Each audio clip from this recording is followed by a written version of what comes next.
కామారెడ్డి జిల్లా ఎల్లారెడ్డి నియోజకవర్గంలోని అధికారులు సమన్వయంతో పనిచేస్తే ఎల్లారెడ్డి నియోజకవర్గం అభివృద్ధి జరుగుతోందని ఎమ్మెల్యే మదన్ మోహన్ రావు అన్నారు. ఎల్లారెడ్డి నియోజకవర్గ కేంద్రంలో శనివారం జిల్లా స్థాయి, డివిజనల్ స్థాయి, మండల స్థాయిలలోని అన్ని ప్రభుత్వ శాఖల అధికారులతో సమీక్ష సమావేశం నిర్వహించారు. ఈ సమావేశానికి జిల్లా కలెక్టర్ జితేష్ వి పాటిల్ ముఖ్య అతిథిగా హాజరయ్యారు. ఈ సందర్భంగా ఎమ్మెల్యే మదన్ మోహన్ మాట్లాడుతూ ప్రజాసేవకు అందరూ కలిసి రావాలని సూచించారు.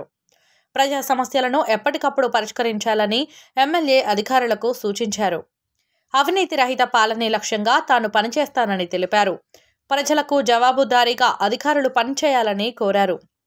ప్రజా సంక్షేమం, అభివృద్ధి ధ్యేయంగా తమ ప్రభుత్వం పారదర్శకమైన పాలనను అందిస్తుందని చెప్పారు. పేద, మధ్యతరగతి ప్రజలకు సేవ చేసేందుకు తాను రాజకీయాల్లోకి వచ్చానని పేర్కొన్నారు. ప్రతి మండల కేంద్రంలో హెల్ప్ డెస్క్లు ఏర్పాటు చేస్తామని తెలిపారు. ప్రజలు తమ సమస్యలను మండల స్థాయిలో తెలియజేస్తే వాటి పరిష్కారానికి కృషి చేస్తానని చెప్పారు. రోడ్లు, భవనాల నిర్మాణానికి ప్రతిపాదనలు తయారు చేయాలని అధికారులకు సూచించారు. వివిధ శాఖల్లో ఖాళీగా ఉన్న పోస్టుల వివరాలు వెంటనే తనకు తెలియజేయాలని చెప్పారు.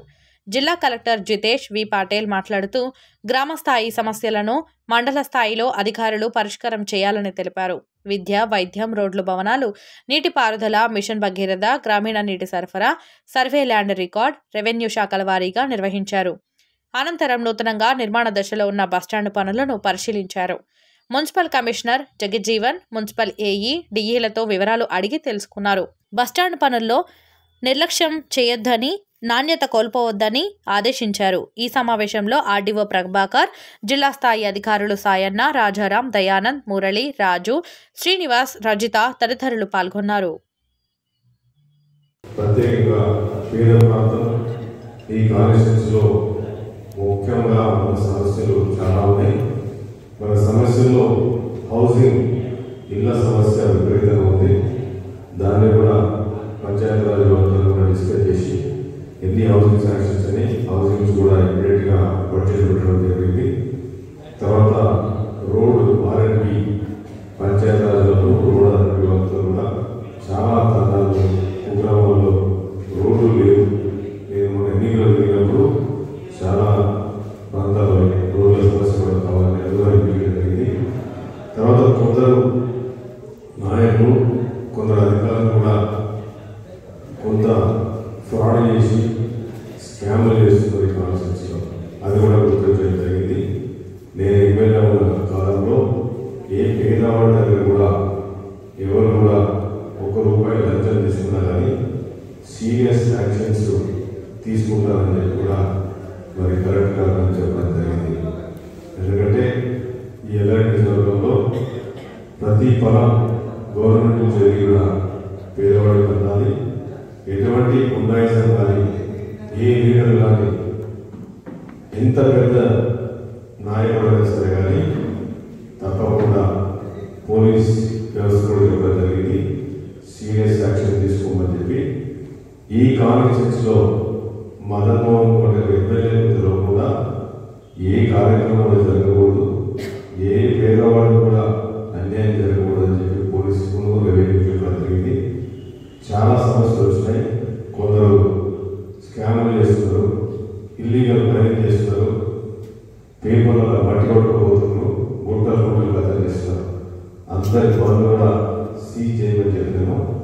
మొత్తం కూడా అన్ని కాంట్రాక్ట్స్ అన్ని ఎవరైతే లైసెన్స్ లేకుండా, నీళ్ళు లేకుండా కూడా సీజ్ చేయమని చెప్పడం జరిగింది అధికారులు. మనకి అధికారులు కూడా సీజ్ చేస్తున్నారు. తర్వాత ప్రతి అధికారి, ప్రతి డిపార్ట్మెంట్లో ఇళ్ళకు కానీ, రోడ్లకు కానీ మిషన్ భగీరథ నీళ్ళు వస్తలేవు.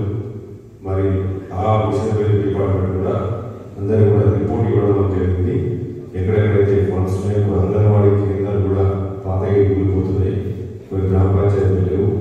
తర్వాత స్కూల్లో అయితే శిథిలావస్థలు ఉన్నాయి, ఇలా రోడ్లు లేవు, స్కూళ్ళల్లో దర్వాజాలు లేవు, వేకెన్సీస్ ఉన్నాయి, టీచర్స్ లేరు. మొత్తం విద్యా వ్యవస్థ కొలాప్స్ అయింది. హెల్త్ రంగంలో కూడా మరి డిహెచ్ఓ ఆయన district medical DMO officer Lakshman Singh గారు కూడా చెప్పడం జరిగింది. చాలా వరకు పిహెచ్సి సెంటర్లో తాడువారి, ఎర్రపాడు ఇట్లాంటి పిహెచ్ సెంటర్లో డాక్టర్స్ లేరు. డాక్టర్స్ కూడా ఫిల్ చేయడానికి కూడా గ్రామం నుంచి పిహెచ్సి కంటే వస్తే సరైన సదుపాయం వేస్తారు లేదు, మరి వాళ్ళ జరిగింది. తర్వాత ముఖ్యంగా పంట నష్టం జరిగే రైతులకు అగ్రికల్చర్ డిపార్ట్మెంట్ కూడా మాట్లాడడం జరిగింది. మొన్న కూడా తాడవాడ విపరీత పంట నష్టం జరిగింది. దాన్ని కూడా మళ్ళీ రేషన్ కార్డు సివిల్ సెంటర్ వాళ్ళతో కూడా మాట్లాడడం జరిగింది. మరి ముఖ్యమంత్రి గారు మొన్ననే కొత్త పథకం తీసుకుపోతున్నారు, కొత్త రేషన్ కార్డు రావడంలో మేమందరం ఎమ్మెల్యేలు కూడా ఆయన విజ్ఞప్తి చేయడం జరిగింది. నేను కూడా అడగడం జరిగింది. మా కాన్స్టిట్యూన్సీలో రేషన్ కార్డు లేకుండా చాలా గ్రామంలో ఇబ్బంది పడుతున్నారు. కొత్త రేషన్ కార్డు లేకుండా సార్, నేను ఎలక్షన్ క్యాంప్లో పోయినప్పుడు మొట్టమొదటిగా పేద ప్రజలు అడిగింది నన్ను రేషన్ కార్డు. గత పోయిన ప్రభుత్వం 5 సంవత్సరాలు ఒక రేషన్ కార్డు రాలేదు. అది కూడా రేషన్ కార్డు కొత్త కూడా స్టార్ట్ చేయబోతున్నాం. ఇప్పటికే ఉచిత బస్సు ప్రయాణం చాలా సక్సెస్ఫుల్గా నడుస్తుంది. మరి తొందరలోనే మరి ఈ ప్రభుత్వం 500 రూపాయల సిలిండర్ ఏదైతే మేము 6 గ్యారెంటీ పథకాల కింద చెప్పడం జరిగిందో దాన్ని కూడా మన కాన్స్టిట్యూన్సీ ఇంప్లిమెంట్ చేయాలని చెప్పి నేను ముఖ్యమంత్రి గారిని కోరడం జరిగింది. మరి వారు కూడా స్పందించారు. అది కూడా తొందరలోనే 500 రూపాయల సిలిండర్ కూడా వెళ్తుంది. తర్వాత ఏదైతే 2 గ్యారెంటీలు ఒకటి ఎప్పుడైతే ఉచిత బస్ ప్రయాణం ఒకటి, 2 10 లక్షల బీమా కూడా మరి హెల్త్ డిపార్ట్మెంట్ అందుతుందని వారు కూడా రివ్యూ చేయడం జరిగింది. మరి ఉచిత బస్సు కొంత డిఎం గారు సరిత గారు మాట్లాడి బెటర్తో రివ్యూ చేసి కొన్ని స్కూల్స్లో ప్రాబ్లం అయితే అది కూడా ఇమీడియట్గా యాక్షన్ తీసుకోవడం జరిగింది. మరి ముఖ్యంగా చెప్పొచ్చు ఏంటంటే ఈరోజు మరి యువత కూడా స్పోర్ట్స్ కూడా లేదు, ఆడుకోవడానికి ఒక స్టేడియం లేదు. గాంధారులు కానీ మరి తాడవాళ్ళు కానీ కూడా వాళ్ళ డిపార్ట్మెంట్తో మాట్లాడాం. మరి మైనారిటీస్ బాగుందని అది కూడా రివ్యూ చేయడం జరిగింది.